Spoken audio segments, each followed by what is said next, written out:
and good evening. I'm Melisa Idris. And I'm Sharaad Kuttan. You're watching Consider This, the show where we want you to consider and then reconsider what you know of the news of the day.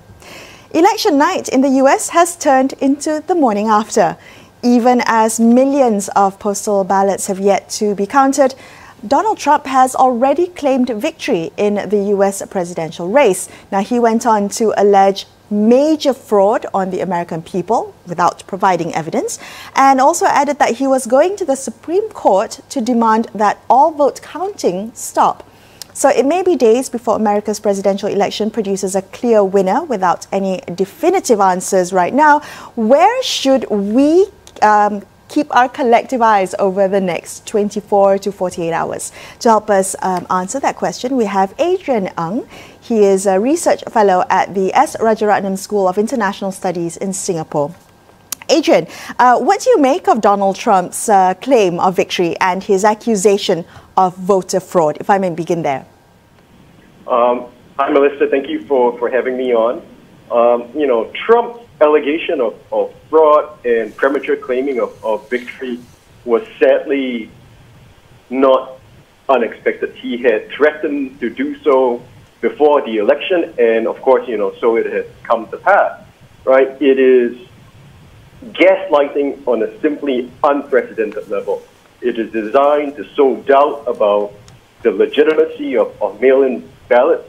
But another way to think about it is that it is also a stunning confession of weakness on the part of Trump, right? That he cannot overtake Biden in the polls, and so that the only way he can win is, if we're going to use a football analogy, that you declare the game over at halftime and say, you're not going to come out to play in the second half, and it's game over, right? So with the promise or threat to take the case to the Supreme Court, right, Trump appears to be hoping that in the case of a replay of 2000 in Florida, a conservative majority in the Supreme Court, including his recent appointment, Amy Coney Barrett, will rule in his favor.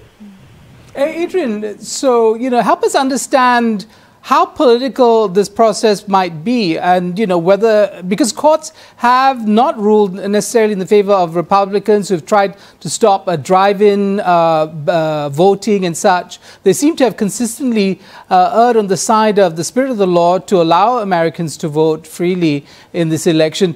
Do you think, despite the recent elevation, as you say, to the Supreme Court of somebody seen to be a conservative, that those judges will go beyond the law and vote in favor of Trump, even though he has no merits to his case?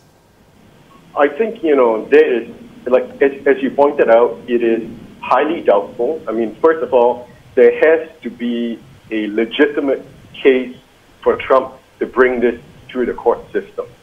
And, whatever else you might think about the justices, especially Chief Justice John Roberts, he is an institutionalist, right? So he believes in preserving the legitimacy of the Supreme Court. So, if it comes to the point where the Supreme Court is ruling in favor of Trump along partisan or ideological lines, 6-3, then the long-term legitimacy of the Supreme Court is in trouble. And I don't think, right, sort of Roberts and the justices will want to go in that direction.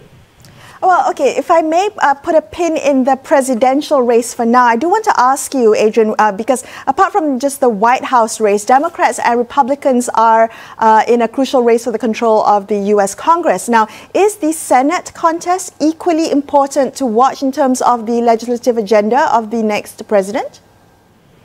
Yes, because, right, so I think in terms of the race for Congress, it has also, I think, been a very disappointing day for Democrats. So if we look at Congress or the House races, while the Democrats are projected to retain control of the House, they're not going to gain any seats. But their performance in the Senate is much, much more disappointing. So for the Democrats to flip control of the House, they needed to make a net gain of 3 seats at the minimum.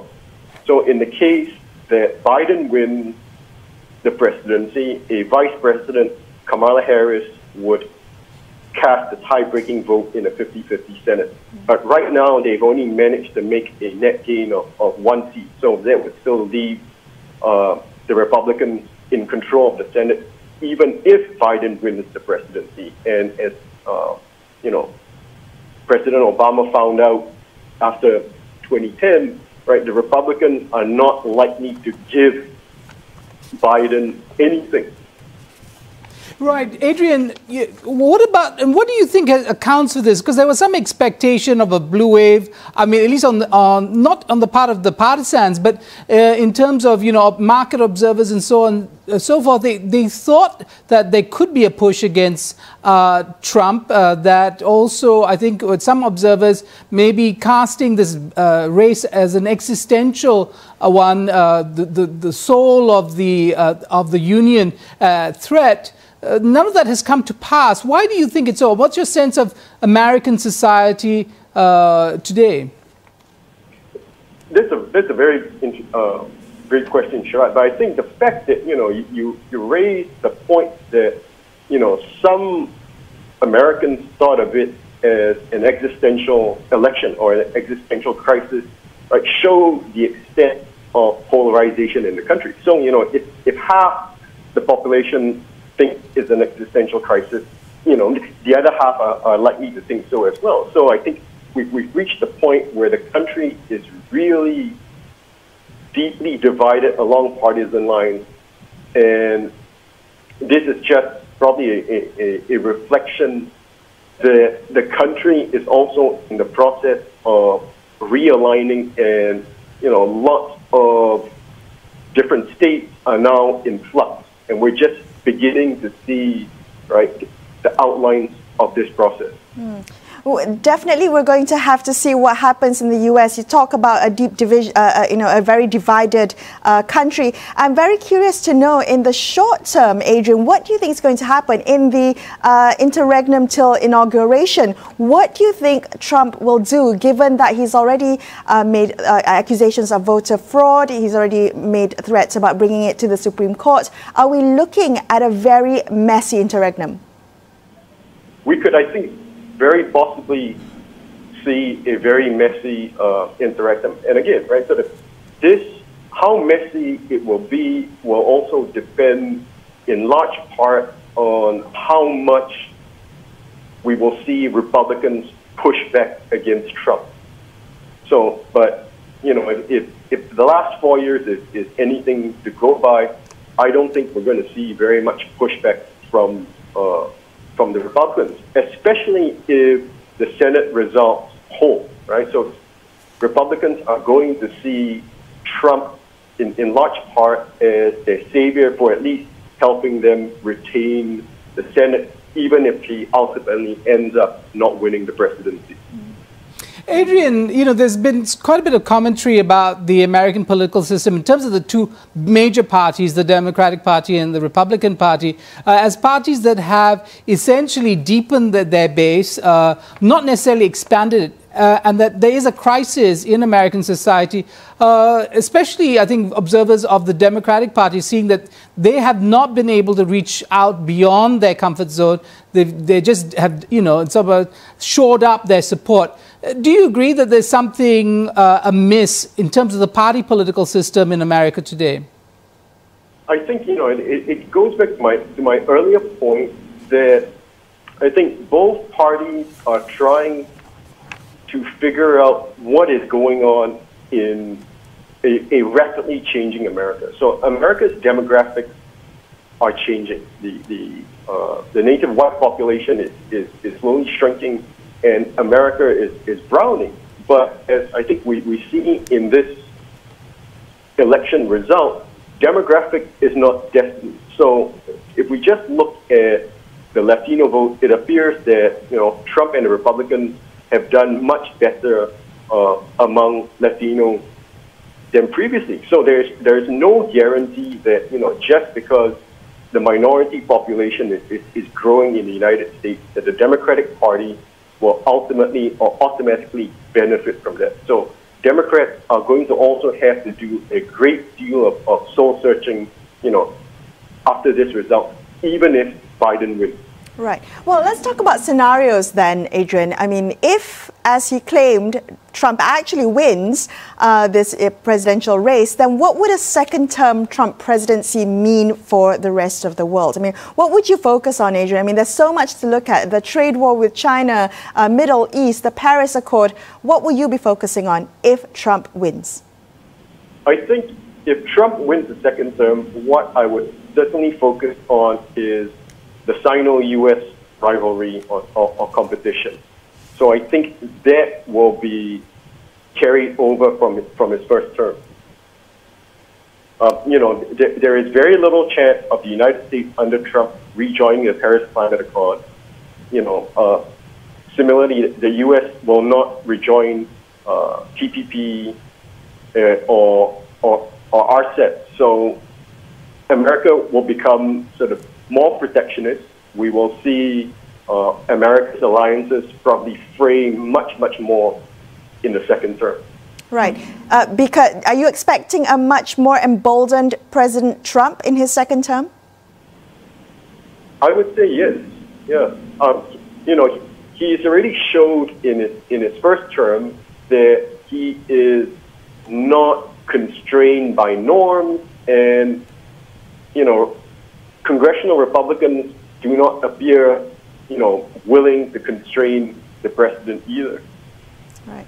Well, Adrian, thank you so much for joining us on the show tonight. We really appreciate you sharing your insights with us. Thank you. We're going to take a quick break here on Consider This, but we will be back with more on our US Election Watch. Stay tuned.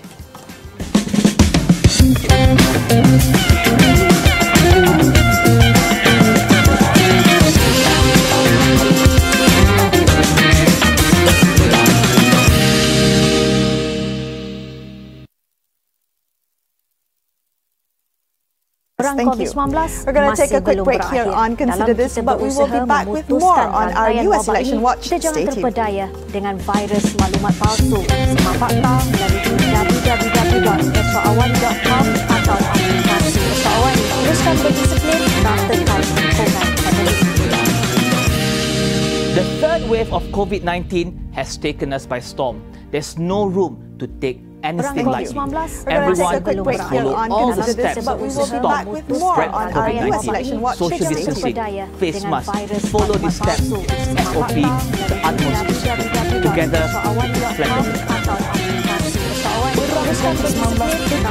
flatten it. Setiap langkah penjaga-jaga diamalkan dari kesihatan, pemakaian pelitup muka, penjarakan fizikal. Kesemuanya amat penting untuk pastikan pandemik ini ditutup. Fokus kita sekarang adalah gelombang ketiga.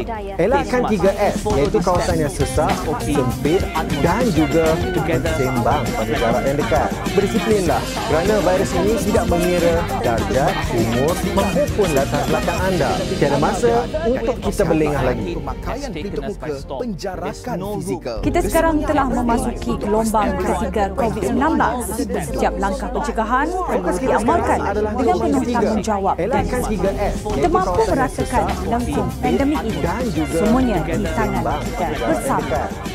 We've done great so far, but the fight is far from over.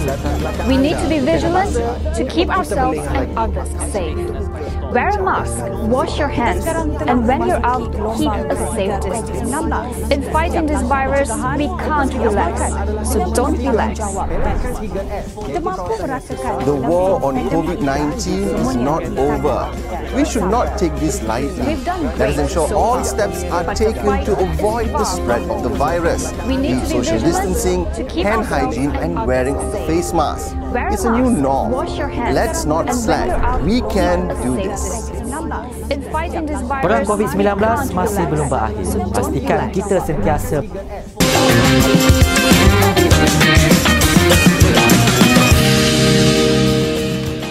Hi, thank you so much for staying with Sharaad and I on Consider This. Let's continue our US Election Watch as it stands right now. Based on reporting by the Associated Press, we have incumbent President Donald Trump achieving 213 Electoral College votes, and his challenger Democratic Party candidate Joe Biden has 238 electoral votes. Joining us on the line now, we have Derick Becker. He's an assistant professor of politics and international relations at University of Nottingham, Malaysia. Derick, if I may begin with what your main takeaways were from polling day. Well, it's incomplete. I'm a little bit worried about the Senate. I don't think that even a successful election of Biden is going to accomplish much if McConnell remains in charge of the Senate. He has a proven track record of essentially blocking anything he disagrees with. He is a partisan through and through. I'm also very troubled by the electoral success of a number of incredibly, well, let's just be honest, racist candidates, and those who are supporters of conspiracy theories and the fact that the Republican Party has not really disavowed them. I don't think that this is a good thing for the party, and I guess the final takeaway then is that if we were hoping that this election would sort of bury the, I don't know if you want to say Trumpism, if you will, and the divisions in the country, then that simply hasn't happened for a number of reasons. And so, Derick, if I may interrupt, I just want to come back to the point you made. I believe you were referring to Republican candidate Marjorie Taylor Greene. She previously promoted QAnon conspiracy theories. I'm wondering what does it represent that the Republican Party hasn't disavowed these types of candidates, that that this Republican candidate has actually won in Georgia despite promoting conspiracy theories? Well, not just that. We're still waiting for the returns for the election in Colorado for a woman who has been quiet about her support for QAnon, so she may not be alone. I don't know what to make of it. Conspiracy theories in and of themselves are quite ridiculous, but I do think there's a part of the Republican Party, a significant part of the Republican Party, that simply says, well, anything that helps us win and will get our policies through is fine by us. They can tolerate a significant amount of this sort of nonsense. And it's shameful, but it's not surprising. I mean, I've been reading a book about Nixon's early elections, and he was asked about him tainting his opponents as communists, and someone said, you know, that's not true. And he goes, but the only thing that matters is that we win. And I think that says a lot about the Republican Party, that we'll tolerate this stuff if it means votes, and they'll get their policies through, judges, more judges. Well, Derick, on that score, what's very interesting is if the political elite in America, or at least a good segment of them, are realists and they think that this is going to work, and regardless of its veracity, why are observers butting their heads up against this reality? Why is it they won't concede that that American society welcomes this, or these messages and conspiracy theories resonate with an American base that wants to find explanations for their own marginalization, for their loss of jobs, for all the insecurities they might have? Well, I think the appeal from the psychology literature of any kind of conspiracy theory is the simplification of a very complex reality. But I would push back on the idea that the American people, or the base politics, supports this. These are candidates that are succeeding in incredibly rural districts that are overwhelmingly conservative. These are not candidates that would be able to stand in the city of Minneapolis, and certainly not New York or anything like that. So you're dealing with smaller populations where this kind of ideas don't receive a lot of pushback from your neighbors and whatnot. And yes, you're right. It does give them a scapegoat, if you will, a simple answer to an incredibly complex reality. It's the same way when you blame immigrants for the loss of your jobs. It's just very easy to do that without realizing that the loss of jobs or the growing distrust in government because of actual government malfeasance is an incredibly complex set of processes and problems. This is a very easy answer. And I'm not a psychologist, but I've read a little bit about it, and I don't want to pretend to be an expert on it, but that simplicity is what is appealing. It is sort of a people's version of Occam's razor, if you will. Right. Well, I wanted to get your take on your read on Donald Trump's claim of victory and his accusation of voter fraud, also his threat of bringing this to the Supreme Court. What do you think it could mean for America if there is a protracted post-election struggle in the courts? Well, it's not the first time we've seen this. The very first presidential election I voted in was George W. Bush in 2000, and I had my wisdom teeth taken out the same day, and it was funny. I voted, and then I woke up and I said, "Who's president?" I said, "We don't know." So this isn't the first time that we've experienced this. I do think that it is, when you look at the organization of both parties for this protracted fight, you can see that the Republican Party is very actively trying to gun for a battle in the courts because they think they're going to win, and their success has been somewhat uneven in that regard. It is damaging, but at the same time, we did survive the Bush-Gore election. It's not one I happen to agree with. So I don't know. Perhaps the divisions now are much deeper. I think both sides will come away with a sense that whatever the result, it is illegitimate in some way. And that is incredibly troubling. Right. So, Derick, and, looking back at the previous elections, we remember, the hanging chads and all these interesting moments in American political history. The question is it different today because of Donald Trump? Because, as you put it earlier, this is a man who bucks a convention, isn't given to a kind of a polite disagreement, is a man who will take it down to the wire if it comes to his political survival. And so he's acting in a way that's not in concert with democratic traditions, as it were. Is that what is different today? Yes, and it's not just him. We are seeing a significant amount of research that shows that this polarization of society, where we're defining the polarization by the demonization of the other, is getting quite significant. And I know we like to speak of polarization as if both sides were to blame on this, but this kind of polarization is, as you know, an erosion of democratic norms and acceptance that you lost an election. It's not the end of the world. But when one side does speak of it that way, and the other side, I'll just say the Democrats are looking at legitimate policy concerns, saying these are things we're worried about. We're not demonizing you. We're simply saying that these are problems we're associating. Whereas the other side looks at the elevation of a Democratic president as something like communism taking over. These people are stuck in the 50s, if the Cold War hadn't ended or something like that. And if you cannot tolerate losing an election, you will undermine the normative component of democracy. We like to think of democracy as simply holding elections, but that's not it. There is a general consensus that has to exist in society that this is how we contest our disputes over policies. And when you move into moralistic language, demonizing others, that becomes problematic. But this is not something that began with Trump, and it will not end with Trump. He's just the first, president to speak in these terms. But go back to Newt Gingrich. He spoke, perhaps not quite in such demonizing terms, but in very moralizing terms, that the health and safety and the moral fabric of the states was going to be undermined if we didn't stop Bill Clinton. So the roots of this are quite deep.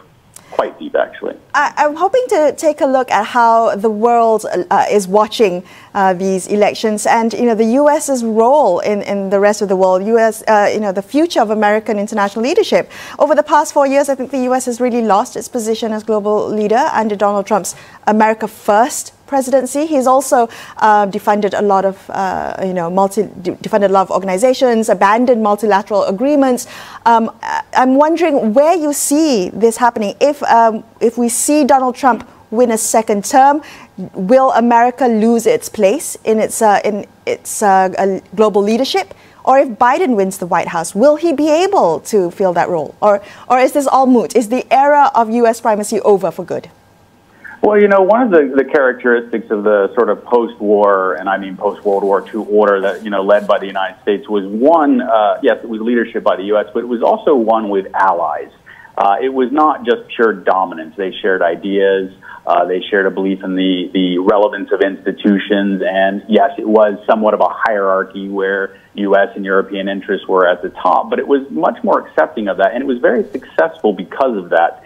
And the legacy of Trump is going to be the undermining of the trust in those institutions.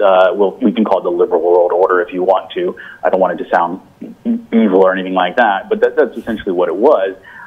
If Biden wins, he's going to have a lot of damage to repair. But I think regardless, you're looking at a lot of European states, particularly France and Germany, where they're saying, look, we can't really trust the United States to be on our side moving forward. In some sense, having Europe, build a bit of a spine and take on certain things on their own, not to be so crude, but is a good thing. But, yeah, you're right. There's some damage that's done. If Trump wins, I don't even know how to predict it. It's a continual erosion of so many important international institutions, from the World Health Organization, which he simply decided to even try to get out of NATO for God knows why, and damage every trade agreement we might have, despite the legitimate concerns over reforming these trade agreements. He's just a wrecking ball. He's a bull in a china shop, and he has nothing to rebuild it with. The institutions that have governed us do need reform, that is true, but he's done nothing to build them up. He's done nothing but complain and destroy. And I don't know if a Biden administration for the next 4 years would be anything more than patching up. I don't know if we're going to be able to build them or do much repair, or right, Derek, if I can, sorry, with last minutes that we have with you, behind conservative presidents in the past, we've had like the neocons, groups with a very definite sense of how to negotiate the world. Does Trump have a method in his madness to respond to the most important questions that I think the working class Americans probably are concerned about? Jobs, higher wages, so on and so forth, their own personal security and economic security. Can he address that, do you think, if he wins? No, he didn't do it this time, and he's not going to do it next time. The success of his administration is entirely down to the fact that he was an ineffectual leader, and McConnell managed to push through what he wanted. And any successes he can claim are entirely down to the leadership in the Republican Party outside of him. He's been an incredibly ineffectual leader. I don't see him changing. He's just going to continue to destroy, and he's not going to replace it with anything. And since he hasn't actually addressed the serious issues that are breeding that instability and insecurity of the American people, the poor and working class, I don't see that changing anytime soon. But to be fair, I'm not exactly sure the Democrats have offered much to genuinely address that either. But at least they're not scapegoating anyone. Well, thank you so much, Derek, for joining us on the show tonight. We really appreciate your time and you sharing those insights. Thank you. Thank you. That's all the time we have for you on this episode of Consider This. I'm Melisa Idris. And I'm Sharaad Kuttan, signing off for the evening. Thank you so much for watching, and good night.